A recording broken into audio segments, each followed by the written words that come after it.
Hello friends, कैसे हैं आप सभी। आपने अब तक की कारिकाओं में पढ़ा है कि साम कारिका में किन किन चीज़ों का वर्णन किया गया है। जैसे कि आपको बताया जाता है कि हर एक कारिका का अपना एक महत्व है। और हमने जो कारिका पढ़ी थी अभी तक वो थी आपकी प्रकृति या पदार्थ कितने कारणों से दिखाई नहीं देते हैं। वो कारिका पढ़ने के बाद जो अगली कारिका हम पढ़ेंगे वो है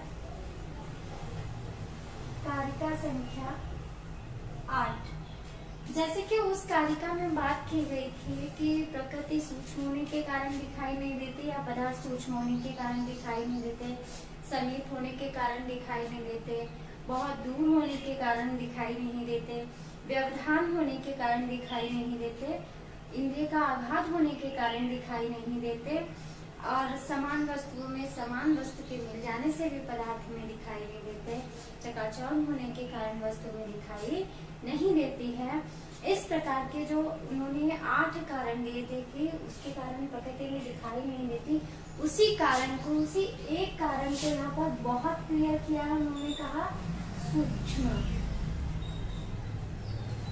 कि वो प्रकृति जो है वो सूक्ष्म होने के कारण हमें दिखाई नहीं देती है। तो देखिए, आइए हम बात कर लेते हैं इस कारिका में प्रकृति की सूक्ष्म सत्ता क्या है। सौक्षम्यात्, सूक्ष्म होने के कारण, सूक्ष्म होने के कारण। यदि प्रकृति क्या है, सूक्ष्म है, तो सूक्ष्म होने के कारण ही यहाँ पे 2 ता है और 2 ता जो है उसमें से एक ता सौक्षम्यात् के साथ आ गया। जो बचा हमारा तत्व, यहाँ ता का दा हुआ है जस्त संधि के अनुसार, तो यहाँ पे जो हमारा तत्व शब्द है इसका प्रकृति और पुरुष अर्थ लिया जाएगा। तो वह प्रकृति और पुरुष सौक्षम्यात् सूक्ष्म होने के कारण अनुपलब्धि, दा में से आ छूटेगा, ये हो जाएगा अनुपलब्धि, माने प्राप्त नहीं है या दिखाई नहीं देते हैं। सूक्ष्म होने के कारण वह प्रकृति और पुरुष मुझे या आपको दिखाई नहीं देते हैं। ये जो रा है, रा का विसर्ग हो जाता है अनुपलब्धि ही, और यहाँ से होगा ना अभावात, अभाव के कारण नहीं।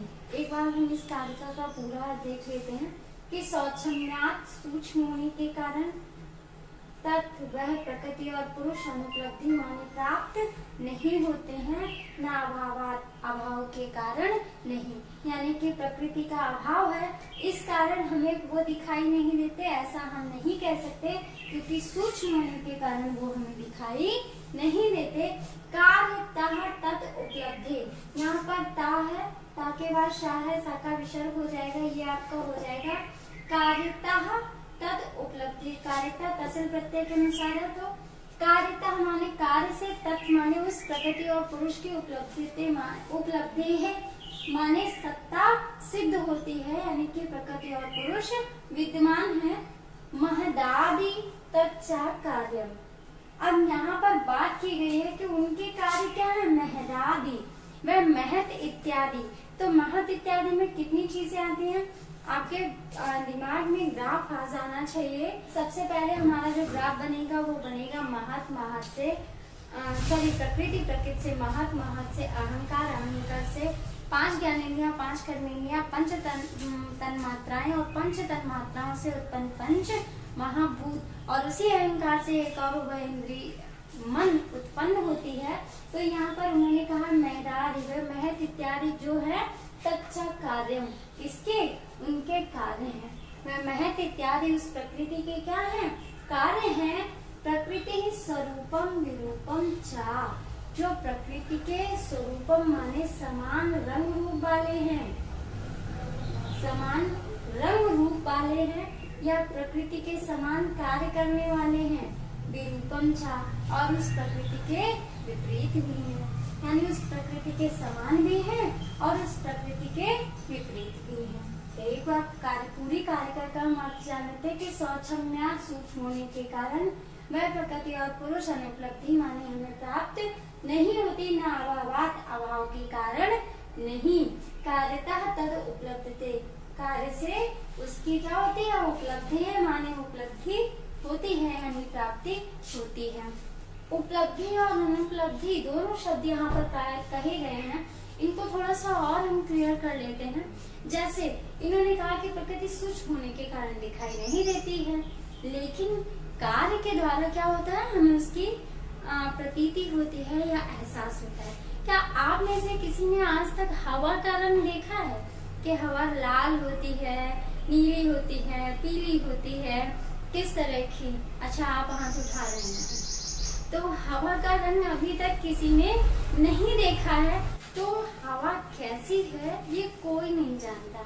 हवा की हाइट कितनी है, हवा की हेल्थ कितनी है, हवा किस तरह से दिखती है, हवा सुंदर है, हवा बदसूरत है, क्या ऐसा है? नहीं, क्योंकि हवा को हम क्या करते हैं, महसूस करते हैं। और किस ज्ञानेंद्रिय के द्वारा? त्वक रूपी, यानी कि हमारी जो त्वचा रूपी ज्ञानेंद्रिय है उसके द्वारा हम महसूस करते हैं। यदि हवा गर्म चलती है और हमारी स्किन को अगर वो गर्म लगती है, हम कहते हैं यार आज हवा बहुत गर्म चल रही है। लेकिन यदि वही हवा थोड़ी सी शीतल हो, ठंडी ठंडी बह रही हो, तो आप कहते हैं वाह क्या ठंडी हवा। और वही हवा थोड़ा विपरीत स्वरूप रख कर के आ जाए बहुत तेजी से, आप कहते हैं यार आंधी आ गई, उड़ा ले जाएगी। तो कहने का अभिप्राय क्या है कि हवा का आकार किसी ने नहीं देखा, बल्कि हवा हमें महसूस होती है। तो महदार कच्चा कार्य महत इत्यादि उसके क्या है, कार्य है। प्रकृति स्वरूपम निरूपम चा, जो प्रकृति के स्वरूपी है, प्रकृति के विरूपी है। तो यह कारिका आपको क्लियर हो गई होगी। अब हम जानते हैं नीचे वाली कारिका का अर्थ। जब कारिका आपकी क्या है, कारिका नंबर 9, और ये वेरी वेरी इम्पोर्टेंट, बहुत इम्पोर्टेंट कारिका है। इस कारिका में की गई है सत्कार्यवाद की स्थापना। हमारे लिए ये जानना बहुत जरूरी है कि सत्कार्यवाद कहते किसे हैं।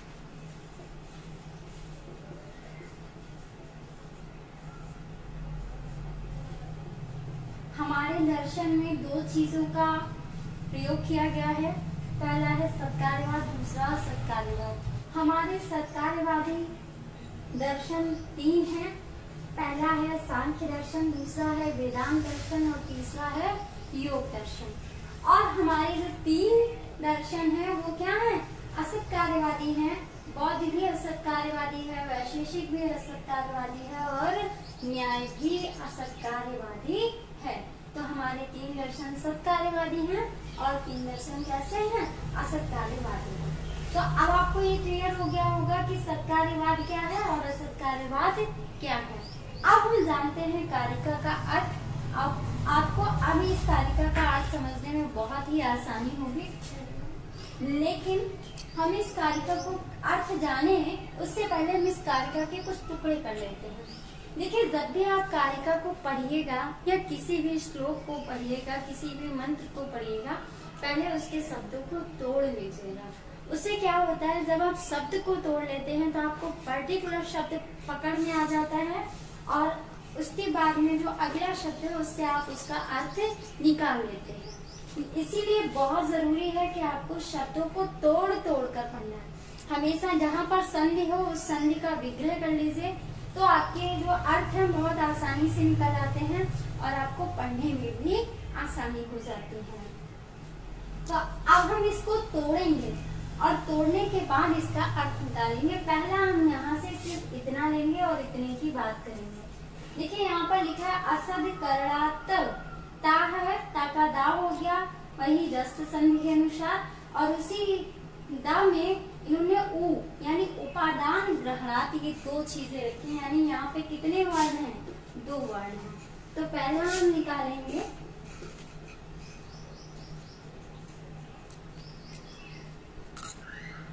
हम यहाँ पर सत्कारवाद को सिद्ध करने जा रहे हैं। और सत्कारवाद सिद्ध करने पर पहला शब्द हमें मिलेगा असत प्लस अकर्णात, बनता है हमारा असत कर्णात। असत माने अविद्यमान। यदि कारण अविद्यमान है तो कार्य की उत्पत्ति कैसे होगी। पहला चीज इन्होंने कह दिया है कि हमें सत्कारवाद की स्थापना के लिए सबसे पहले तो क्या चाहिए, कारण चाहिए। यदि कारण ही अविद्यमान रहेगा तो हम किसी भी कार्य को उत्पन्न कैसे कर लेंगे, यानी कि जब कारण होगा तभी कार्य होगा। यानी कारण के अविद्यमान होने पर कार्य की उत्पत्ति नहीं हो सकती। तो पहला आपको क्लियर हो गया असत करणार्थ। अब दूसरा है हमारा उपादान ग्रहणार्थ। उपादान ग्रहणार्थ में इन्होंने कहा है कि उपादान का अर्थ यहाँ इससे इन्होंने कारण से ले लिया और ग्रहण का अर्थ संबंध से ले लिया। इन्होंने कहा जब कारण का किसी भी कार्य से क्या होगा, संबंध होगा, तभी कार्य की उत्पत्ति हो सकती है। यानी कारण और कार्य में परस्पर घनिष्ठ संबंध होना चाहिए, तभी क्या होगा, कार्य की उत्पत्ति होगी। जैसे मिट्टी और घड़े का बहुत घनिष्ठ संबंध है। मिट्टी है तो घड़ा है, उस घड़े का अस्तित्व तो किससे है, मिट्टी से। यदि मिट्टी ही नहीं रहेगी तो घड़ा किससे बनेगा। यानी जो कार्य है वो अपने कारण पर क्या है, आश्रित है और उससे उसका बहुत ही घनिष्ठ संबंध है। इसलिए उन्होंने कहा कि कारण का कार्य से क्या होना चाहिए, घनिष्ठ संबंध होना चाहिए, तभी कार्य की सत्कार्य की उत्पत्ति हो सकती है। कार्य को करने के लिए हमें उपादान की आवश्यकता पड़ती है, यानी कारण की आवश्यकता पड़ती है। और जब कारण होगा तो उस कारण का कार्य से क्या होगा, संबंध होगा। जैसे कि अगर हमें भूख लगती है तो हमें भोजन की आवश्यकता होती है। भाई अगर हमें भूख लगेगी तो खाएंगे क्या, भोजन ही ना। तो हमारी जो भूख है उस भूख का हमारे भोजन से क्या है, घनिष्ठ संबंध है। क्योंकि भोजन ग्रहण करने का मेन जो कारण है वो क्या है, हमारी भूख, जो हमारा क्या है, उपादान बनती है। यानी हमारी भूख ही हमारा उपादान बन जाती है। तो इसलिए कोई भी कार्य तभी सत हो सकता है जब वह कारण में विद्यमान हो। ठीक है। सर्व संभव अभाववाद, यहाँ पर देखिएगा सर्व संभव का अर्थ है उत्पत्ति। ठीक, उनका सर्व संभव सभी वस्तुओं से सभी वस्तुओं की उत्पत्ति का क्या है, अभाव है। सभी वस्तुओं से सभी वस्तुओं की उत्पत्ति का क्या है, अभाव है। क्योंकि सारी चीजों से सारी चीजें नहीं बन सकती। भाई कॉमन सी चीज है कि जिस चीज से जो चीज बनने के लिए बनाई गई है उससे वही चीज बनेगी।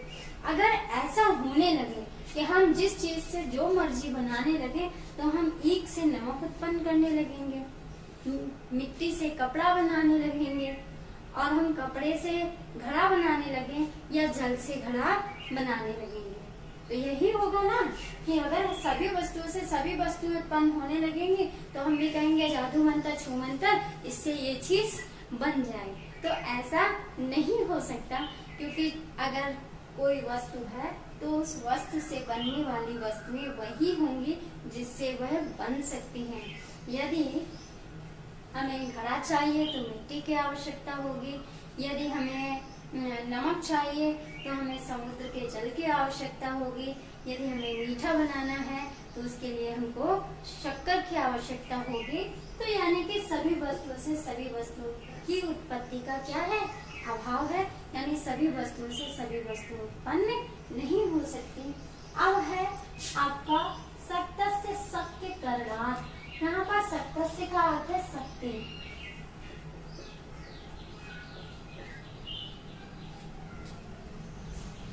करणार्थ माने कारण। जिस कारण में जिस कार्य को उत्पन्न करने की क्या होगी, शक्ति होगी, वह कारण उसी कार्य को उत्पन्न करेगा। जैसे यदि हमें किसी सोने की वस्तु का निर्माण करना है तो हमें चाहिए क्या, सोना। यदि हमें चांदी की वस्तु निर्मित करनी है तो चाहिए चांदी। यदि हमें लोहे की वस्तु बनानी है तो हमें चाहिए लोहा। यदि हमें तांबे की चीज बनानी है तो क्या चाहिए, तांबा। यानी जिस वस्तु को उत्पन्न करने की शक्ति है वह वही कार्य उत्पन्न करेगा। अब आप कहे आज तो मुझे रिंग पहननी है, एकदम सोने जैसी होनी चाहिए, तो भाई सोने जैसी होना चाहिए तो सोने की आवश्यकता तो होगी ही। अब है कारण भावात, यहाँ से इसे तोड़ लीजिएगा, ये हो गया आपका कारण भावात चा। चा माने और। देखिए 1 2 3 कारणों की बात हुई, उसके बाद हमें आवश्यकता पड़ेगी चा की। और कारण भावात, कार्य जो होगा वो अपने कारण के समान रंग रूप वाला होगा। यानी जो हमारा कार्य उत्पन्न होगा, उत्पन्न हुआ जो कार्य रहेगा वो अपने कारण के भाव वाला होगा। अर्थात जैसा उसका कारण होगा वैसा ही उसका क्या होगा, कार्य होगा। जैसे अगर हमें नीला रंग चाहिए, यानी नीले रंग का कोई भी कपड़ा चाहिए, तो हमें उस नीले रंग के कपड़े के लिए क्या चाहिए, नीले रंग का तंतु चाहिए। और नीले रंग के तंतु से नीले रंग का ही कपड़ा बनेगा, ना कि लाल रंग का। आप कहें नहीं मुझे पहनना तो लाल रंग का है, लेकिन मैं तंतु नीला लगाऊंगी। तंतु का मतलब है धागा। आपका जो ये कपड़ा बनता है, ये कपड़ा एक एक धागे से निर्मित होता है, तब जाकर के आपका इतना सा, जब एक एक करके जोड़ा जाता है तब जाकर के आपका पूरा कपड़ा तैयार होता है। तो यानी जिस तरह का तंतु होगा, जिस रंग का तंतु होगा, उसी प्रकार का आपका कार्य होगा।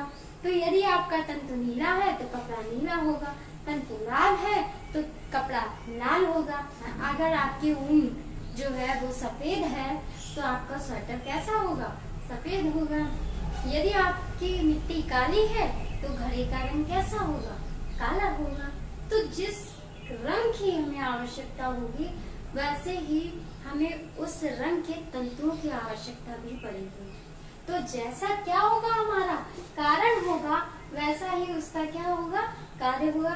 क्योंकि कारण अपने कार्य के भाव वाला होता है, या कार्य हमेशा कारण के भाव वाला होता है। तो आप जैसा कारण दोगे वैसा ही क्या होगा, कार्य होगा। अब जो आपका लास्ट में देखिए कारिका में इन्होंने खुद ही कह दिया है, ये लास्ट में इन्होंने कारिका में खुद ही कह दिया है कि सत्य कार्यम, कार्य क्या है, सत्य है। क्योंकि जब कार्य सत्य है तभी तो हम इन कारणों से समझा पाए कि कार्य सत्य कैसे है। तो कार्य की सत्ता विद्यमान है, इसलिए हमें इन 4 कारणों की आवश्यकता पड़ी इस सत्य कार्य को सिद्ध करने के लिए। क्योंकि सांख्य कहता है कि अगर असद कारणात् कारण अविद्यमान रहेगा तो कार्य की उत्पत्ति नहीं होगी। उपादान घृणा, किसी भी कार्य को करने के लिए हमें उसके उपादान की आवश्यकता होती है, या फिर कारण का कार्य से बहुत ही घनिष्ठ संबंध होना चाहिए। सर्वसंभव अभावात, सभी वस्तुओं से सभी वस्तुओं की उत्पत्ति नहीं हो सकती, उसका अभाव है। सत्य से शक्य करणात्, सभी वस्तुओं में सभी वस्तुओं को उत्पन्न करने की भी शक्ति नहीं होती। अर्थात जिससे जो वस्तु निर्मित होनी तय है उसी से वो वस्तु उत्पन्न होगी। कारण भावात च, अगर कारण भावात जो कार्य होगा कारण के समान रंग रूप वाला होगा, इति च सत्कार्यम, और वही क्या है, सत्कार्य है। तो फ्रेंड्स ये सत्कार्यवाद की स्थापना थी।